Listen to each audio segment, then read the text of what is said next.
The UN has accused the Myanmar army of ethnic cleansing of Rohingya villages. Scores of villages have been destroyed, set on fire, and people have moved out as refugees. Now, what kind of responsibility devolves on the international community to deal with this situation which the UN calls ethnic cleansing? Well, I mean, UN of course has the vocation to take note of such developments anywhere and express concern and legitimate concern if human rights violations occur and large-scale refugee flows are result from those violations. And ethnic cleansing is a phrase that is used all too often, but in this case, if most of the Rohingya population is excluded or forced out of Myanmar, then it would fit into the description of ethnic cleansing. So I have no quarrel with the manner in which the UN is describing this, but these are at the end of the day somewhat meaningless, because look at the amount of refugee flows that have been triggered by the wars in Iraq and in Libya and in Syria, literally millions. And look at whole societies that have been destroyed, and clear attempts at ethnic cleansing, because the Christians have been killed in Iraq, in northern Iraq, and in Syria. In fact, the Christian populations have been decimated, etc., etc. So the UN, I don't know how strongly the UN has pronounced on all these things, but at the end of the day, what is the UN going to do about these things? Because the power in the UN is in the hands of the UN Security Council members. And in this case, in the case that I cited about West Asia, in fact, the actions on the ground are by permanent Security Council members. So yes, there are facts on the ground, but in terms of actual practical action that the UN can take, it will depend on the UN Security Council, and China and Russia will not allow United States or anybody else to actually intervene in the Myanmar crisis. Nearly half of the Rohingya population in Myanmar has been rendered homeless, and they have moved out of the Rakhine province. A further 30,000 Rohingyas who are Buddhists and Hindus have also been displaced. Now, international community will do what it will do or not do, but immediate neighbors of Myanmar, what do they need to do? How are they coping with this crisis? Well, the biggest burden has fallen on Bangladesh, because the source of the problem is that the Myanmar government do not recognize the Rohingyas as an ethnic community in Myanmar. They call them Bengalis. The 1982 Citizenship Act of Myanmar deprived them of their citizenship.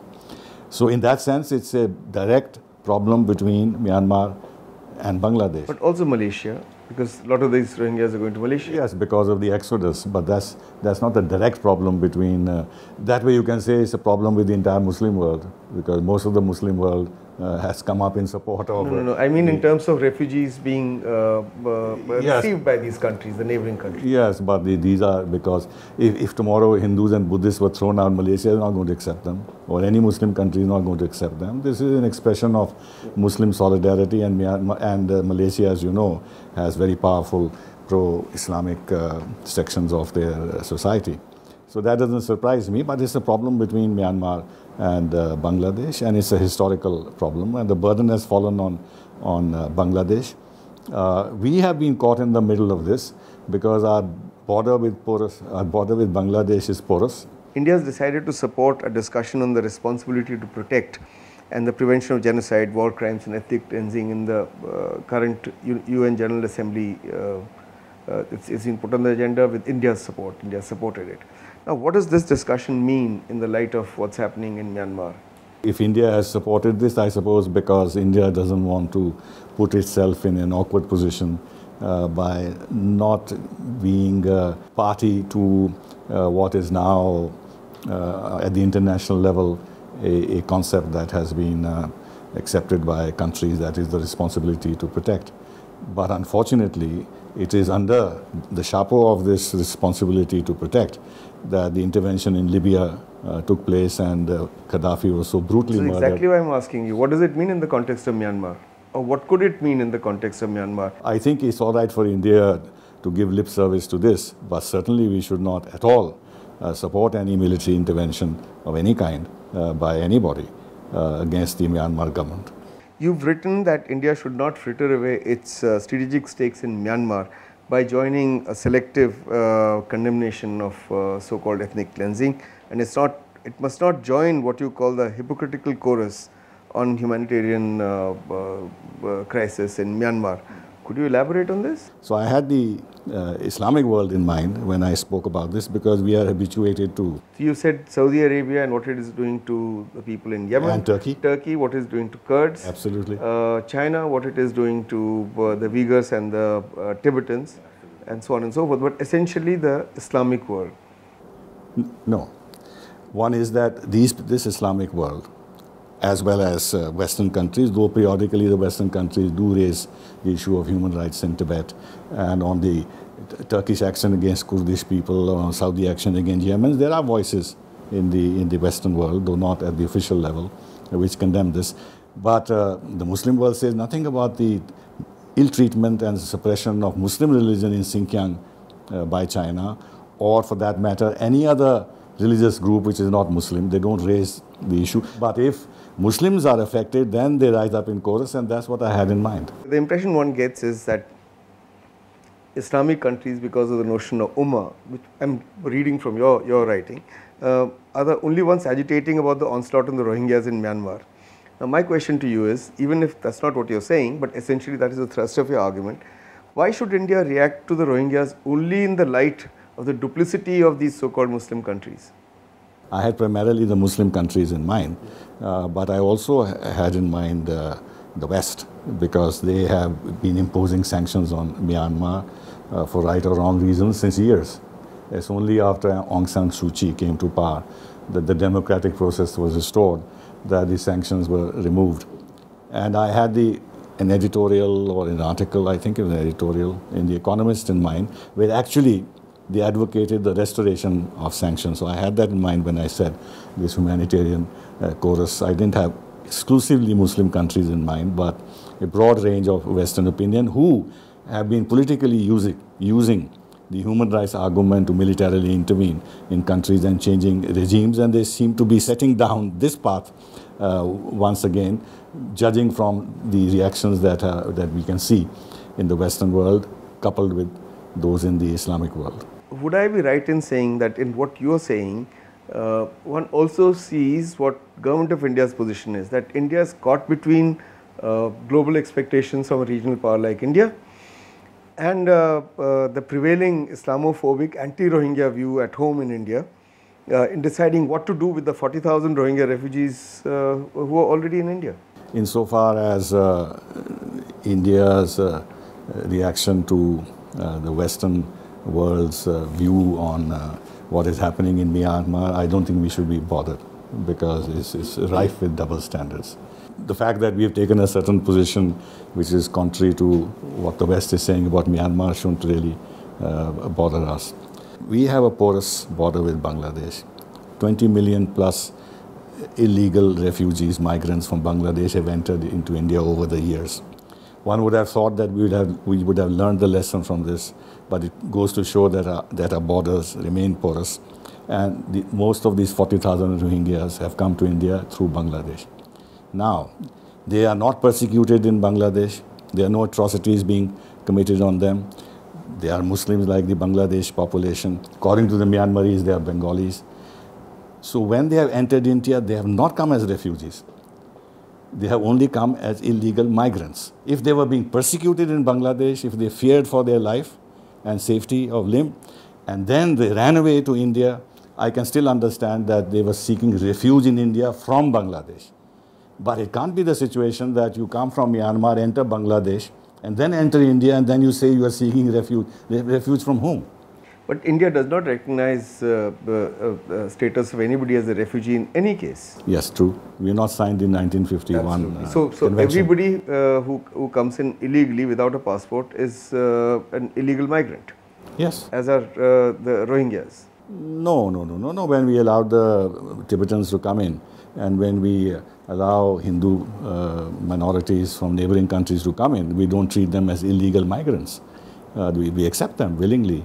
But when it comes to people like these, they are, as well as Bangladeshis, they are illegal migrants. That's what they are. What are the reasons why India wants to deport the Rohingya refugees? Now, even if there are good reasons to deport them, where will we deport them to? Will Myanmar accept them? And if we force them to go back to their country of origin, then how do you protect your strategic interests with Myanmar? Let me make another point before I answer your question. You know, when lots of these Syrian refugees and from other parts of the world, they have been entering through Turkey into Greece. But in Greece, they are actually located in a few islands, and then they are ticketed and docketed. The lists are made. And after it is clear which country will accept them, that's when they go. In our case, the Rohingyas have just come in. They've taken PAN cards, they've taken voter identity cards, whatever. Which means that they never had the intention of actually wanting or accepting or looking for refugee status. They wanted to merge with the Indian society and Indian population and present themselves as Indian citizens. So therefore they are illegal migrants. Now insofar as deportation is concerned, I don't think that we can deport them. What I think we have in mind probably is that as and when there is a solution to this problem and Myanmar opens up to the possibility of taking back certain number of Rohingyas and the rehabilitation process begins, at that stage we might be able to deal with the Myanmar government and have them accept the return of the Rohingyas. But as of now, I don't see any possibility. That is one. The other is that I think if the Supreme Court gives a favorable judgment, as they should, because the US Supreme Court has given a favorable judgment at the end of the day to Trump, then India government is legally well positioned to deal with the deported issue as and when circumstances allow it. But at the moment, I don't see any possibility. What if Myanmar says what if Myanmar says they never went from Myanmar to India? They came from Bangladesh. You deport them back to Bangladesh. You yourself said they came from Bangladesh. No. Should we send them back to Bangladesh? No, true. But if they are originally from Myanmar. How do we prove that? No. And if it can be proven on the ground on the basis of interviews and interrogation and evidence and everything else, after all, it can be proved beyond reasonable doubt that, and the Myanmaris can be associated with this. And if they are satisfied that they are originally from Myanmar, although they may have first gone to Bangladesh and come to India, but if they are in the process of receiving some of them back, then there can be a scope for negotiations with Myanmar. But as I said, that unless we reach that stage, I don't see any possibility of deporting them, and no Indian government will do it. Let me move to my next question by saying, but before that I want to say that even the Hindus who are there, people of Indian origin, not only Hindus, also Muslims in Myanmar, still don't have registration certificates. They cannot prove that they are Myanmaris of any variety at all. So it's going to be even more difficult for Rohingyas, but we'll leave it at that. The Indian government claims that some of these Rohingyas have militant background and therefore all of them should be sent back. If it is the case that these Rohingyas have links with militant organization, why is it that not a single Rohingya has been arrested and charged with any kind of terrorism or militancy? They've all been, those are in jail are on Passport Act. Look, there are a couple of things. One, you've seen in Europe that as part of the refugee influx, there have been terrorists and militants and Islamists who have entered Europe, and some of them actually have engaged in terrorist acts, right? If not in terrorist acts, they have engaged in brutal social acts like what happened in Germany on a New Year Day some years ago, where they molested German girls by the dozens, etc., etc. So there are these elements, and we have to be careful because we have a huge problem on the ground. Now, it is nobody's case that 40,000 Rohingyas are all terrorists. Yeah. But if they provide the pool, and they could, from which a few terrorists can emerge, trained, backed, supported, ideologically motivated by Saudi Arabia, Pakistan, ISI, Hafiz Saeed, Jaish-e-Mohammed chief. In fact, in 2014, the Baghdadi fellow, the ISL chief, he declared Rakhine as a place for Islamic jihad. So these connections are there. So I think our security agencies... no evidence on the ground as yet for the government to claim that these people are terrorists, or that they have links, or that they have Islamic State links. It can happen, like, for example, in Jammu and Kashmir, right? Today, somebody may be quite normal. Tomorrow, he joined the militancy and starts committing terrorism. So you can't say that, look, we have evidence beforehand that somebody will become a terrorist. It's a question of whether there is legitimate reason to fear in view of established links with ideological organizations and the fact that the Arakan Salvation, ARSA has clear links, and they are the ones who triggered this crisis. We have to be careful because it will add to a problem. The other is that they have gone and settled in areas which are very sensitive otherwise, whether it is Jammu or whether it is Hyderabad or whether it is Mewat. It's a matter of concern because they are going into areas where already, not so much in Mewat, but perhaps, I don't know, but where already there is a problem, ideological problem and a source of militancy. Jammu, there is no ideological problem. They settled in Jammu. They have not settled in the valley. But I don't want to get into that. No, all I'm saying is there is no evidence on the ground as yet that there are direct links. There can be fear, there can be apprehension, but there is no evidence that these poor refugees are actually sleeper cells of Al-Qaeda or Islamic State. No, I agree that we need not over-dramatize this fact and begin to say that all of them are potential terrorists, which is not the case. Yeah. We have huge terrorism and militancy in Jammu and Kashmir. Doesn't mean that every Kashmiri Muslim is a terrorist. That is true. But the problem is there on the ground, and these people can be mobilized at certain instances. All you need is a major terrorist act somewhere. Like all these people running over crowds on pavements and on bridges in a car. If such a thing happened in India, it can happen very easily. Look at the reaction. And if a Rohingya was involved, look at the reaction.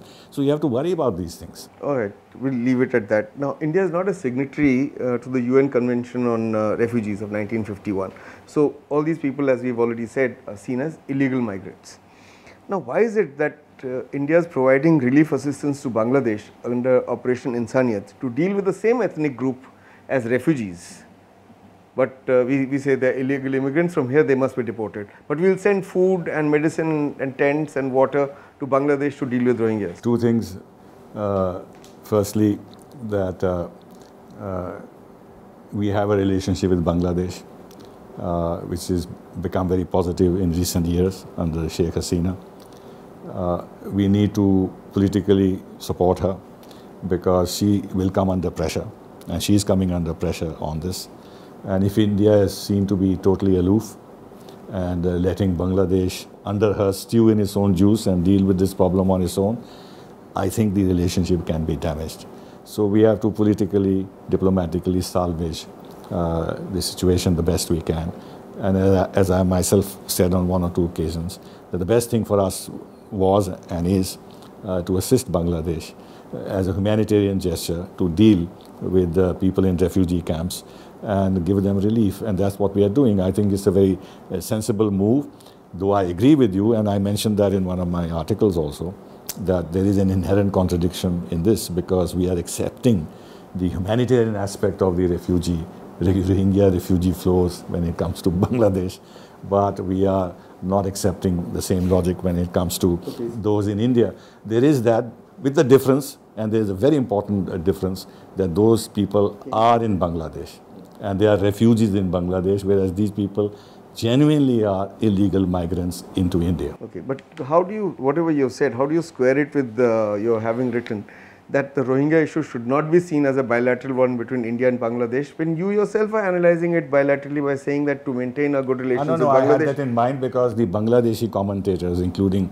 their diplomats, senior diplomats in service and out, had begun saying that India, we have been cooperating with India in curbing insurgency, we have cooperated in helping India security. On Tista, India has not been giving us waters, we are disappointed, this and that. As if the fact that we were saying that they were illegal migrants, which is factually correct, was an issue between us and Bangladesh. It's not an issue between us and Bangladesh. It was only in that context. It was in the context of Bangladeshi expectations that it was a bilateral there is a bilateral obligation on the part of India to support Bangladesh on this, irrespective of our concern about illegal migration and our very delicate relationship with Myanmar. It's only in that context. Are you saying they were mixing up the refugees of Bangladesh with the illegal migrants, as you call them, in India? Or were they saying that, look, we are faced with this Rohingya problem, and they listed out what the aspects of a good relationship with them are, that they helped us with insurgency, they helped us... I don't want to be harsh on this. But don't they recognize that there is a huge problem of illegal Bangladeshi immigrants, especially in our border areas, West Bengal, Assam, where such serious demographic changes have occurred? We have let this issue lie dormant. We are not raising it. We've gone ahead and settled so many of the other delicate problems with Bangladesh. And government doesn't have the intention to bring this up in any dramatic way and begin a process of a difficult political phase in our relationship with Bangladesh, and they should be satisfied with that. Now, on top of that, if through their territory we have these Rohingyas coming, they shouldn't treat it as, they should understand our difficulties. They shouldn't treat it as a bilateral problem where India bilaterally is under obligation to support Bangladesh.